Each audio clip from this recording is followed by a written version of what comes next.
असीम गहराइयों वाले महासागर में जहाँ नीले चमकते बबल्स और अजीब जीव तैरते थे, वहीं चुपचाप तैरता था विशालकाय शार्क अर्जुन। उसकी स्टील ग्रे चमड़ी चमचमाती थी और उसके ब्लेड जैसे दांत बिजली की तरह चमकते थे। समुंदर के एक वीरान कोने में धुंधली रोशनी में बैठा था विशाल ऑक्टोपस वज्र। उसकी लाल टेंटिकल्स प्राचीन चट्टानों को चीरती हुई बह जगाती थी।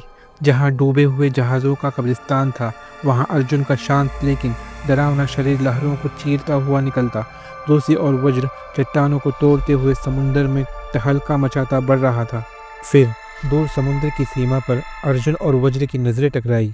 दो विशाल आकार एक दूसरे की ओर बढ़ते हुए नीले और नारंगी आकाश के नीचे तेज लहरें उठी, बिजली चमकी।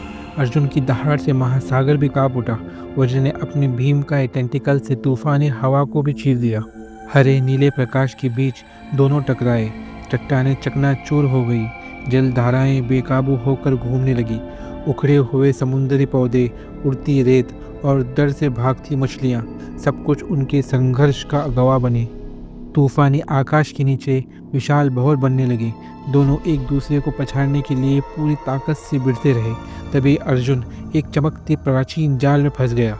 उसकी चमकती त्वचा पर गहरे घाव बनने लगे। दूर खड़ा वज्र चुपचाप देखता रहा, नफरत और करुणा के बीच झूलता हुआ। फिर अचानक उसके टेंटिकल बिजली की गति से चली, जाल को फाड़ते हुए समुद्र के भीतर गूंजती गड़गड़ाहट के साथ। अर्जुन आज़ाद हुआ। उसके चमकते देह फिर से ताकत से भर उठी। दोनों लहरों और टूटते चट्टानों को चीरते हुए सतह की ओर दौड़े।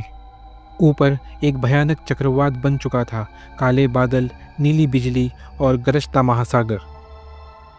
लेकिन अर्जुन और वज्र इन भीषण शक्तियों के सामने भी डटे रहे। अर्जुन आधा समुंदर से बाहर उठा, बिजली की चमक में उसकी पीठ चमकी। वज्र बारिश के बीच चट्टानों पर चढ़ता हुआ गर्जना करने लगा।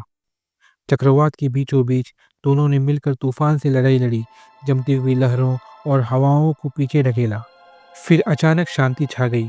बादलों के बीच सुनहरी धूप फूट पड़ी।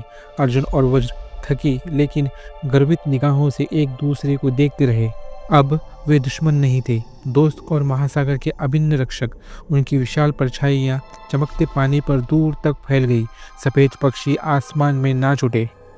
सुनहरी धूप में नहाते हुए अर्जुन और वज्र धीरे धीरे समुद्र की सतह पर तैरते रहे, मानो पूरा महासागर उनके साथ मुस्कुरा रहा हो। गहरे नीचे रंगीन कोरल घाटियों में चमकती मछलियों के बीच अब वो थे महासागर के रक्षक। और जब रात का नीला आकाश फैला, नीले लहरों के ऊपर उनकी मिलती हुई परछाई बन गई।